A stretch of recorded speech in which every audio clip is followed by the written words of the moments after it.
Kalau untuk sistem cerdas sendiri, memang untuk lebih dalam lagi kita kan nggak bisa menggunakan library gitu kan, dan itu harus ada fundament ya. Kalian tuh nanti akan berhadapan dengan namanya teknologi yang terus berkembang gitu kan. Apalagi sekarang udah ada ChatGPT dan banyak peluang di website dan mobile. Kita bisa melihat dari negara juga ya, karena kan kita belum kecilnya juga Lebih menitik beratkan ke bagaimana pengguna itu mengetahui tombol itu. Maksudnya kayak di Tokopedia kan, misal ya Tokopedia tuh pengguna pasti tahu keranjang di sebelah situ, dan pengguna juga pasti membutuhkan fitur keranjang. Nah itu sebelumnya udah dianalisis terlebih dahulu. Halo Sobat Informatics, ketemu bareng aku Rido di Himapods, podcast by Himatika UTY, podcastnya anak informatika. Nah, di Himapods kali ini kita kedatangan para sepuh-sepuh dari setiap konsentrasi nih yang ada di UTY. Kira-kira siapa ya? Ya, para Sobat Informatics pastinya udah tahu sih kalau ngelihat thumbnail dan baca di judulnya ya. Nah, karena itu pembahasan kita kali ini pasti sangat menarik. Jadi jangan di skip, tetap pantengin episode Himapods kali ini. Dan yang belum subscribe, silakan di subscribe channel YouTube Himatika UTY untuk mendapatkan update terbaru dari kami Himatika UTY. Nah, tanpa berlama lagi, kita sambut aja nih, ada Mas Yodi dan Mas Chen. Wih, tepuk tangan dulu dong. Mungkin bisa diperkenalin sedikit Mas. Mas-masnya ini siapa? Ya, aku Yodi dari angkatan 20 di konsentrasi pengembangan web dan mobile.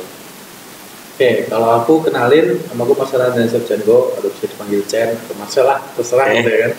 Aku di informatika ini di peminatan sistem cerdas. Gitu. Nah, Sobat Informatics, kenapa kita mengundang Mas Yodi sama Mas Chen nih? Karena aku yakin banget nih, Sobat Informatics tuh semua, apalagi yang semester awal tuh pasti sama nih kayak aku, yang bingung mau konsentrasi tuh mau ngambil apa sih? Apakah teknologi web atau sistem cerdas? Kita tuh bingung gitu. Nah, jadi kami mengundang mas-mas sekalian untuk menjawab kebingungan kami nih. Nih, langsung aja nih, kita masuk ke pertanyaan pertama. Apa sih yang bikin mas-mas kalian tuh mau masuk ke konsentrasi itu atau memilih konsentrasi itu? Kalau aku sendiri untuk masuk peminatan ini sistem cerdas gitu ya. Awalnya kan aku berpikiran pas masuk UTY ada 3 peminatan. Yeah. Tapi ketika satu peminatan tersebut dihilangkan, yaitu tentang jaringan, akhirnya aku harus berputar ulang karena sebelumnya aku basicnya emang di jaringan gitu, di sistem security engineering gitu kan. Terus kemudian ketika itu dihapuskan, pas ada sosialisasi ya, itu akhirnya aku harus milih antara teknologi mobile atau website sama sistem cerdas. Akhirnya daripada aku kewalahan gitu ya kan tentang PWM, karena aku masih kurang menguasai, dan saat itu aku udah mulai kenalan nih sama AI gitu ya kan tahun 2019, dan jadi pas masuk ketika 2020 itu aku udah mulai tertarik nih sama dunia AI. Jadi kenapa aku milih ya karena sebenarnya dihapus aja gitu. Kalau aku bisa-bisanya milih ke web dan mobile itu karena sistem cerdas itu basisnya untuk orang cerdas, dan aku ngerasa kurang cerdas jadi pilih web. Dan alasan lainnya karena di sistem cerdas itu kita berkutiknya ke teks, kode, dan angka, yang mana itu bikin saya pusing juga, jadi ke web saja yang ada visualisasinya gitu. Jadi dulu tuh kayak ada sosialisasi gitu ya tentang ada. Tapi ada nggak sih ini ekspektasi awal masuk konsentrasi ini? Misalnya kayak aku masuk konsentrasi sistem cerdas misalnya, oh aku bisa bikin AI, aku bisa ngapain gitu. Ada nggak dari 2 konsentrasi ini? Ya awalnya sih ekspektasinya itu buat dimasuk website dan mobile itu kita bisa membuat website dan mobile yang ramah untuk pengguna, karena kita kan di website dan mobile itu cenderungnya lebih ke bagaimana kita membangun suatu sistem yang bisa dilihat oleh pengguna, bisa digunakan oleh pengguna dengan baik dan benar. Nah, seperti itu ekspektasinya. Dan realitanya juga di UTY ini diajarkan seperti itu, dari kita membangun teknisnya dari website dan mobile itu, kemudian kita belajar juga tentang UX design, tentang perilaku pengguna, gimana ketika pengguna itu menggunakan website atau mobile aplikasi dan sebagainya. Itu jadi semua teorinya itu masuk diajarkan di UTY. Kalau dari sistem cerdas? Kalau dari aku sistem cerdas sendiri gitu ya, ekspektasinya cukup tinggi gitu sebenarnya, gara-gara waktu itu aku lihat tutorial dan lain sebagainya dari India gitu, dari VIT pun India gitu. Oh iya. Dari Google Developer Student Club gitu. Terus dari situ aku mulai tertarik gitu. Nah, tapi ekspektasiku adalah mulai fokus ke yang applied AI-nya gitu. Jadi applied AI-nya gitu terkait dengan robotics gitu. Jadi makanya kenapa aku waktu itu awal-awal juga masuk robotics, yaitu karena aku suka AI di bidang robotics. Tapi kenyataannya juga memang di sini memang diajarkan, tapi lebih ke basic-basicnya, bukan ke applied-nya. Jadi untuk aku sendiri memang ekspektasinya terlalu jauh gitu, tapi untuk kenyataannya memang cukup untuk kita belajar terkait dengan basic-basic di AI atau sistem cerdas itu sendiri. Gitu. Jadi ekspektasi dan realitanya ya cukup sesuai lah ya, berarti. Nah, ya aku mau nanya ini, kayaknya pertanyaan banyak banget mahasiswa-mahasiswa awal, yaitu kalau kita masuk konsentrasi tertentu, apakah ada keahlian atau bakat tertentu yang harus kita kuasai? Kayak misalnya katanya sister harus pintar matematikanya, web harus pintar desainnya misalnya kan. Ada nggak sih? Kalau dari kataku sistem cerdas, apalagi yang dikata Mas Yodi gitu, untuk orang cerdas, tapi semuanya memang harusnya orang semua cerdas itu. Tapi yang harus diperhatikan di AI ini tekunnya sih, lebih ke tekunan, terus konsisten gitu. Karena kalau untuk memahami lebih dalam gitu ya, untuk memahami lebih dalam tentang AI ini harus lebih mendalami matematika, memang benar gitu kan, fundamental untuk algoritma atau logikanya itu harus memang berjalan. Tapi kalau untuk mengetahui aja, cukup mengetahui atau mempelajari aja itu nggak sesulit itu gitu loh, nggak sesulit untuk kayak wah jelimet matematika gitu, apa sih bahasa Indonesia gitu. Nah terus kalau untuk sistem cerdas sendiri memang untuk lebih dalam lagi kita kan nggak bisa menggunakan library gitu kan, dan itu harus ada fundamental terkait dengan algoritma, dan algoritma itu ada rumusnya, bahkan di web mobile pun ada rumusnya gitu ya kan, dan itu yang harus memang dikuasai. Bagaimana kita mengiterasikan setiap perhitungan untuk menjadikan hasil, itu aja sih paling. Oke, kalau di web dan mobile itu sebenarnya nggak perlu bisa-bisa banget buat ngedesain ya. Itu kan desain itu secuil dari beberapa hal yang dipelajari di web dan mobile. Yang penting ada kemauan aja sih kalau di web dan mobile. Terus biasain buat pinter mengolah data, karena kita kan juga berurusan dengan back-end juga. Mungkin seperti itu. Nah, kalau ini kan anggapannya sistem cerdas dan web mobile tuh kayaknya bertolak belakang lah. Kelihatannya sih begitu, tapi ada chance gak sih itu di satu project gitu, disatukan gitu, bisa nggak sih?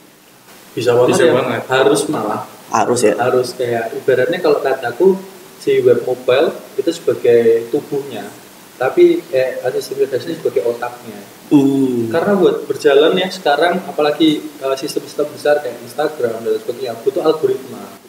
Algoritma nggak jalan sendiri gitu, pasti ada sistem di belakangnya, dan itu rata-rata menggunakan sistem cerdas atau AI gitu untuk menghasilkan algoritma yang sesuai dengan personalisasi. Apalagi sekarang orang-orang lebih personalize gitu ya tentang medsos ataupun aplikasi-aplikasi gitu, jadi sangat gabung banget gitu ya untuk pengolahan data dan sebagainya. Itu dari sistem cerdas dulu ya. Sistem cerdas, apalagi dari sekarang mulai ada nih sistem-sistem analis gitu kan, dan pasti di web mobile juga banyak tuh seperti uji coba gitu ya kan, yang harus dianalisa, terus seperti matching analisis dan sebagainya, itu kan harus menggunakan AI juga.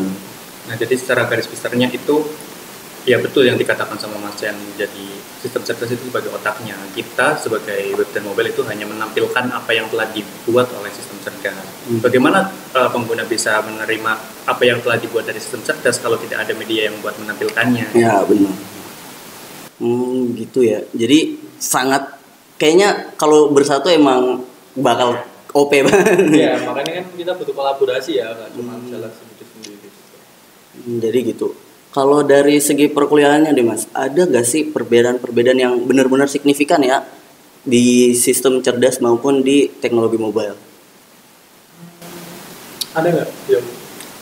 Kalau aku sendiri kan udah beberapa kali terjun di dunia sistem cerdas dari luar UTY. Ya. Tapi itu cuma kayak dasar-dasarnya saja. Ada perbedaan, tapi memang tidak terlalu signifikan. Ada tentang kode-mengkode tetap ada, tapi di sistem cerdas memang lebih menekankan ke logika berpikir. Iya. Kalau kita berpikir sama, tapi kalau menurutku ya dan teman-teman lainnya, di sistem cerdas itu memang fokusnya adalah kita membuat sebuah algoritma atau sistem yang bisa menganalisa dari sebuah data gitu. Ya. Jadi dari data kita analisa gitu. Nah, di sini itu tuh kita bermain dengan angka gitu. Tidak cuma coding tapi juga angka gitu. Bagaimana kita bisa melihat peluang angka tersebut, apakah kita harus menggunakan algoritma A, B atau C gitu ya kan. Jadi kita yang menentukan pilihan algoritma itu yang mau ditentukan apa. Jadi ketika kita mau mengaplikasikan di web mobile itu kita harus memilih mana yang cocok dengan kasus yang kita miliki gitu. Itu mungkin yang membedakan gitu ya dari si mobile web sama sistem cerdas. Kalau dari mata kuliahnya gitu yang benar-benar berbeda banget kayak penalaran logikanya, atau kalau di mobile kan mungkin ada desain gitu kan, kalau di sistem cerdas kan nggak ada gitu. Jadi yang benar-benar bertolak belakang banget ada nggak mata kuliahnya? Ada sih, banyak sih ya, sebenarnya banyak. Kayak contohnya di sistem cerdas itu masih ada kayak plot-plotnya lagi gitu. Kalau sistem cerdas kan terlalu besar gitu ya kan. Nanti masih ada lagi seperti contohnya sistem pakar, terus ada neural language processing atau NLP, NFL, terus kemudian nanti ada deep learning, fokusnya kan neural network. Mungkin berbeda kurikulum, nanti akan beda mata kuliah gitu ya kan. Contohnya sekarang ada neural network sendiri, ada deep learning sendiri kalau yang mata kuliah semester bawahnya. Tapi kalau di kita ada NDL, neural network and deep learning jadi satu. Terus nanti masih ada computer vision atau pemrosesan gambar gitu. Nah itu masih banyak lagi. Ya itu kalau di sistem cerdas seperti itu. Kalau di mobile itu lebih fokusnya ke bagaimana kita mempelajari servernya itu satu. Terus server itu termasuk back-end juga. Terus kita mempelajari front-end juga. Jadi lebih berkutit ke bagaimana kita menampilkannya juga sih. Gitu ya. Nah aku mau tanya nih, ada gak sih pembelaan ya atau apa sih buat mempromosikan konsentrasi masing-masing nih? Ada nggak yang bikin orang tertarik nih sama sistem cerdas atau teknologi mobile itu? Mas Yudi gimana Mas? Oke, gini, jadi ya itu di sistem cerdas kalau kalian orang-orang yang pusing kalau melihat angka atau teks terlalu banyak di web dan mobile itu bisa ditanggulangi dengan kita kadang melihat teks tapi nanti kita melihat hasilnya secara langsung gitu, kayak misal bikin front end gitu kan kita lihat hasilnya secara langsung juga ya, mungkin seperti itu, jadi lebih menarik lah. Aduh gimana? Oke, buat teman-teman yang bingung nih mau milih apa gitu kan, ketika ke sistem cerdas gitu ya, kalian tuh nanti akan berhadapan dengan namanya teknologi yang terus berkembang gitu kan, apalagi sekarang udah ada ChatGPT dan lain sebagainya gitu. Nah kalian tinggal milih nih, mau tergerus dengan teknologi atau mengikuti arus teknologi. Waduh. Jadi kita mau mengkonsumsi AI atau kita membuat AI, itu pilihan. Jadi tergantung nih, kalian mau jadi otaknya atau jadi penggeraknya. Gitu. Oke. Ada bantahan. Tadi Mas Chan udah bilang karena udah ada ChatGPT gitu kan, sedangkan di sistem cerdas sendiri itu fokusnya untuk membuat algoritma. Algoritma sendiri kan bisa dibuat dengan ChatGPT juga Mas, gimana? Tapi kan ChatGPT tidak bisa membuat kreativitas seperti yang kita harapkan, misal untuk menampilkan suatu data gitu. Itu gimana? Jadi ketika kita membuat sebuah algoritma itu kan hasilnya produk gitu ya kan. Produk itu nanti akan berkembang lagi. Kalau ChatGPT yang kita tahu sekarang itu nanti masih berkembang lagi, ada namanya AGI. Apa itu, Mas? Ada artificial general intelligence. Jadi itu lebih daripada si ChatGPT ini. Dan itu masih banyak peluang lagi berkembang. Apalagi neural network nggak berhenti sampai sekarang. Itu masih berkembang lagi. Dan otak manusia itu sangat luas gitu. Bahkan di penelitian pun banyak yang mengatakan otak manusia itu belum 10% digunakan. Jadi apabila kita menggunakan otak lebih luas lagi dengan kolaborasi lebih hebat lagi, itu akan membuat hasil yang lebih optimal gitu. Jadi ketika kita menggunakan ChatGPT, kita gunakan sebagai tool untuk membantu kita memahami sebuah algoritma. Tanpa kita suruh, AI nggak akan bisa. Iya betul. Setuju sih. Nah gitu Sobat Informatics. Jadi ya, coba pertimbangkan loh yang mana. Nah kalau ngomongin soal perkuliahan, tentunya kita menuju ke jenjang pekerjaan. Nah jenjang karir di masing-masing konsentrasi tuh gimana?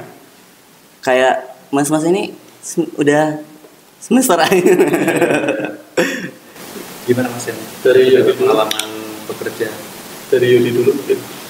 Kalau aku sendiri karena belum ada pengalaman bekerja ya, cuma kayak freelance gitu dikit.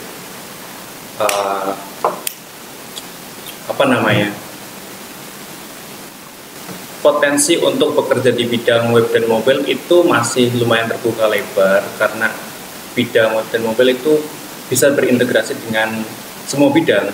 Kayak misal pertanian pengen memasarkan pupuk, itu pun butuh web dan mobile juga. Mungkin sedikitnya seperti itu sebenarnya. Oke. Kalau dari sistem cerdas gitu ya, peluang pekerjaan otomatis jauh banget, masih luas sekali dan memang masih bisa dieksplor gitu. Apa yang ingin dicapai gitu. Kalau mungkin di web mobile ada back end, terus front end, nanti ada sistem analis dan lain sebagainya gitu. Kalau di AI atau di sistem cerdas itu masih banyak lagi dan masih berkembang gitu. Subset daripada AI itu masih berkembang lagi, sehingga untuk kedepannya itu memang sangat perlu dibutuhkan namanya skill gitu. Nah tapi perlu diingat juga ketika kita mau berkarir di luar negeri, nah ini sangat perlu kita perhatikan bagaimana jenjang pendidikan kita. Karena ketika kita hanya tahu basic aja tanpa mengetahui real life project yang harus kita tangani gitu, dan kemudian tiap hari bagaimana kita harus menangani problem-problem di AI, bugnya apalagi gitu ya. Nah itu harus terbiasa, sehingga banyak perusahaan di luar negeri mungkin yang teman-teman belum lihat bahkan meminta untuk minimum master degree or ongoing PhD. Jadi it's kind of difficult gitu ya. Nah ya, kalau aku sendiri emang setuju sih di bidang sistem cerdas itu memang sangat luas, tidak terbatas memang kemungkinannya untuk lapangan pekerjaan. Tapi kalau melihat di Indonesia ya sekarang memang sepertinya masih lebih banyak peluang di website dan mobile.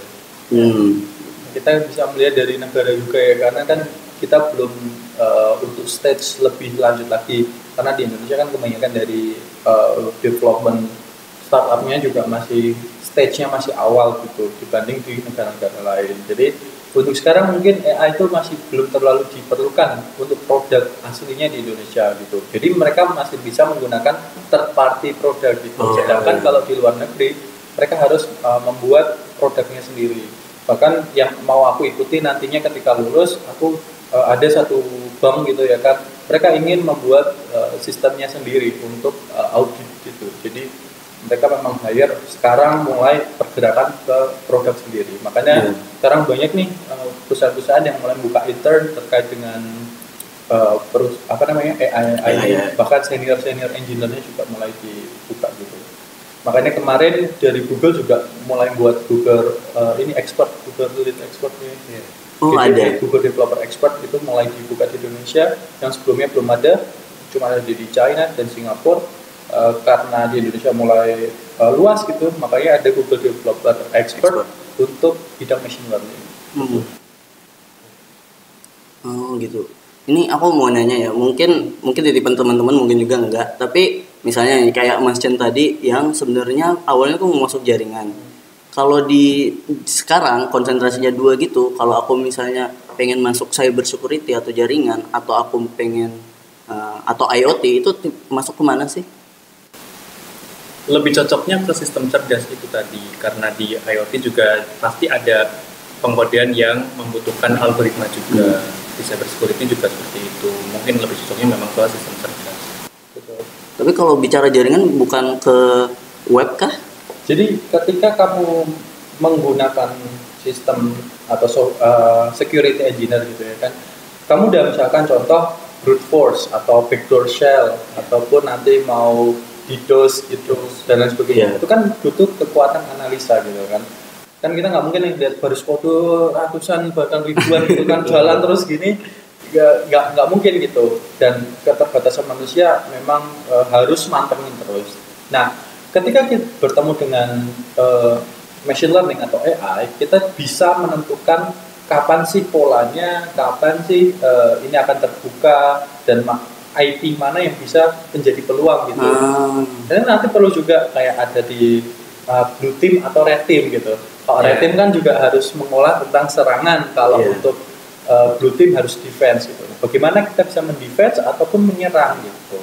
Sehingga perlu banget sistem-sistem ini diperlukan analisis yang kuat. Dan memang AI ini kan dibuat untuk mempermudah pekerjaan manusia, sehingga kita nggak perlu mantengin lagi nih sebanyak itu kode-kode yang berjalan terus dan wah cuman nyari satu benang merah kok itu susah gitu. Dan mempermudah aja. Nah, aku mau nanya satu nih, ada nggak sih saran kalau data science itu maksudnya ke sistem cerdas? Iya, betul. Nah, orang kalau teman-temanku ya itu mau masuk data science tapi istilahnya apa ya, mabuk lihat data itu data 2.000 3.000 diliatin, itu gimana sih, ada saran nggak atau gimana gitu Mas buat menanggulangi itu? Atau pendapat Itu temenmu karena suka atau apa? Tapi kan kalau emang dia kalau emang dia emang passionnya di situ di data science, pastinya pusing itu bukan masalah. Ya. Tantangan mah. Iya, tantangan malah. dari aku gini, data itu nggak cuma 1.000 2.000, bahkan jutaan, bahkan miliaran itu tuh harus diolah gitu Mas. Jadi data science ini sebenarnya yang harus diperhatikan adalah domain knowledge, bukan bagaimana kita mengatur si algoritma tadi datanya, tapi domain knowledge-nya ini bagaimana kita mengetahui insight dari sebuah data. Contoh, kita mungkin data penjualan, kita nggak tahu nanti fungsinya mau buat apa. Kalau kita punya domain knowledge terkait dengan mungkin bisnis, marketing gitu, kita tahu nanti salesnya berapa di bulan-bulan ke depannya atau minggu-minggu ke depannya. Terus mana lokasi yang memang cocok untuk dijual lagi, dikembangkan, seperti itu. Tapi kalau kalian fokus cuman wah datanya pusing gitu ya, padahal kayak Mas Yudi tadi benar, tergantung passion atau bagaimana gitu. Nah, jutaan data tadi kalau kita nggak tahu domain knowledge-nya mau diapain, ya kita nggak akan tahu. Jadi seorang data scientist itu sependek yang aku tahu gitu ya. Jadi orang-orang data scientist ini bukan pinter dia membuat algoritmanya, tapi pintar untuk membuat decision maker-nya.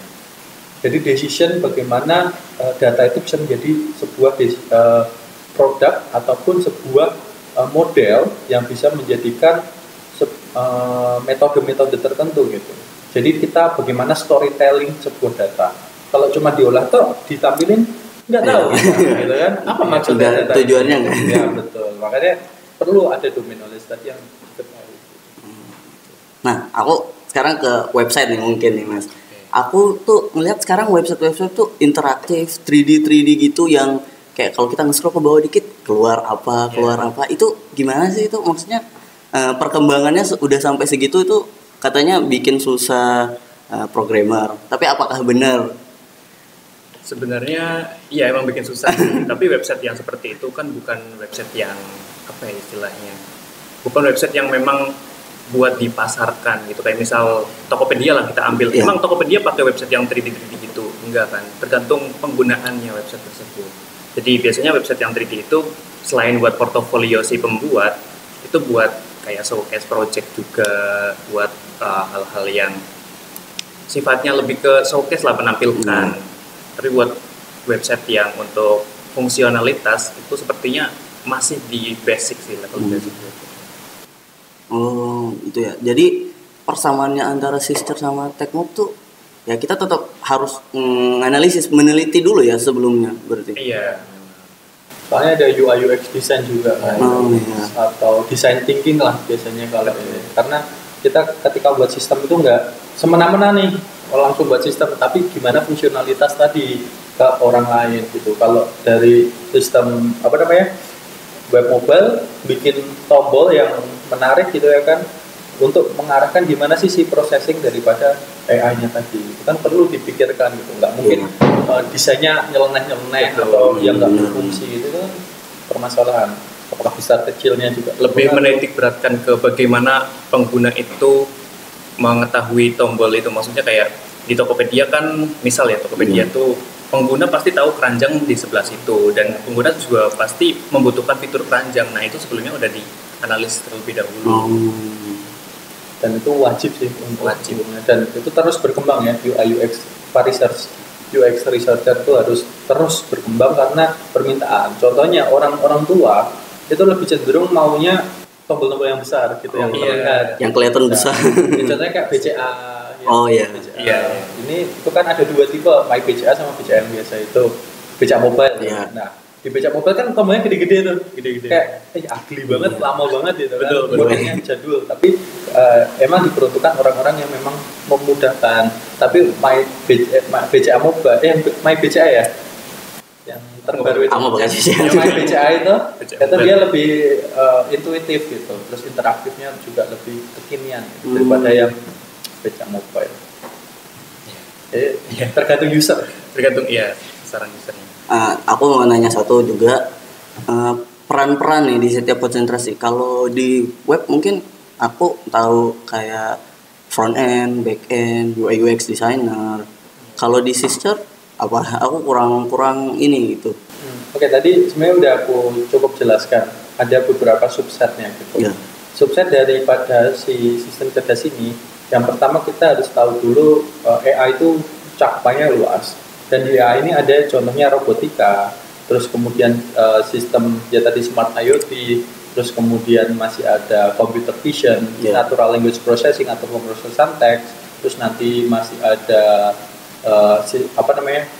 wave analysis dan lain sebagainya, itu masih banyak lagi. Jadi di situ bagaimana kita menentukan minatnya itu memang ada di situ. Jadi let's say ada di machine learning nanti masih dipisah lagi gitu, ada deep learning dan lain sebagainya. Jadi kalau di AI ini lebih ke role bagaimana si pekerjaan tadi ya, data scientist, terus AI engineer, machine learning engineer dan lain sebagainya, itu masih banyak banget.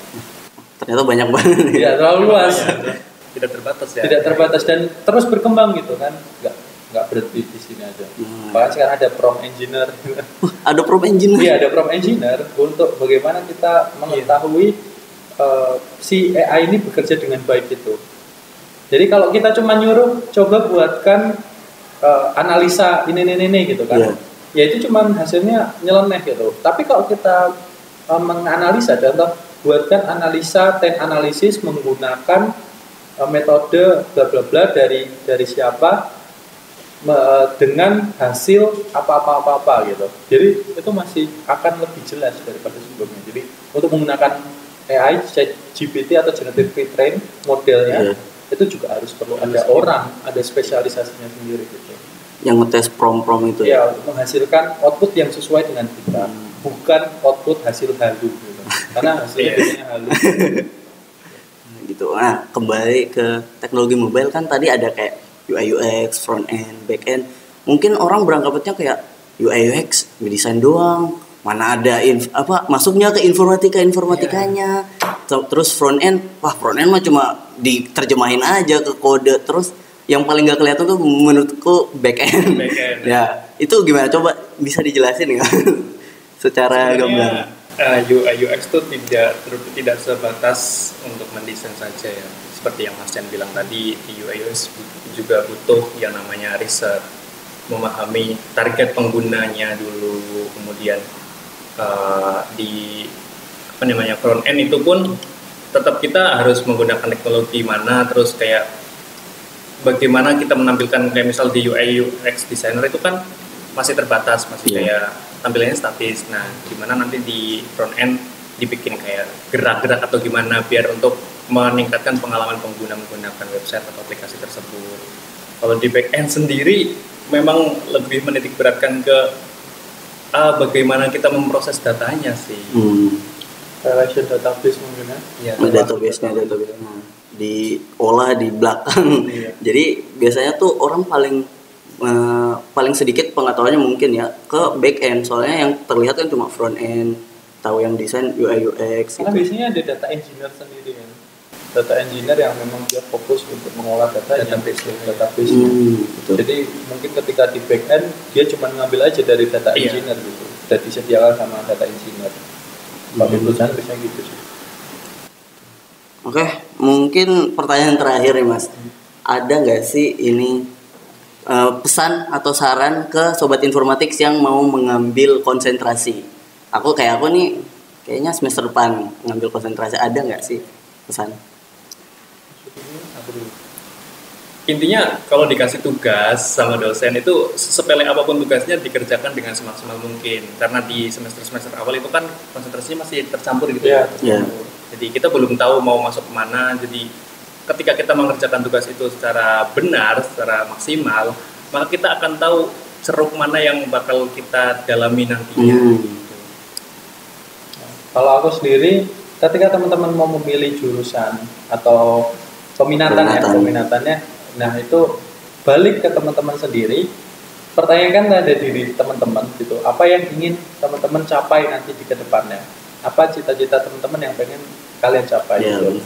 Sehingga biar tidak boring terus burn out gitu ya kan, ketika kita tidak minat, karena nanti bakalan mungkin akan rumit lagi kalau kita tiba-tiba switch karir ataupun belajar dari nol lagi gitu. Sehingga pikirkan matang-matang bagaimana kita nanti akan berkarir ke depannya, mana yang menurut teman-teman lebih cenderung pada kemampuan diri teman-teman. Jangan memaksakan, tapi juga jangan terlalu terlena gitu ya kan. Gitu aja sih. Ini jangan FOMO. Nah, itu dia sobat informatics, kita udah ngebahas seluk-beluk dari konsentrasi sistem cerdas dan teknologi mobile dan web. Nah, untuk sobat informatics yang telah menyaksikan dari awal sampai akhir, terima kasih sudah nonton, dan jangan lupa di like, komen, dan terus share video Himatika UTY ke sosial media yang lain. See you guys.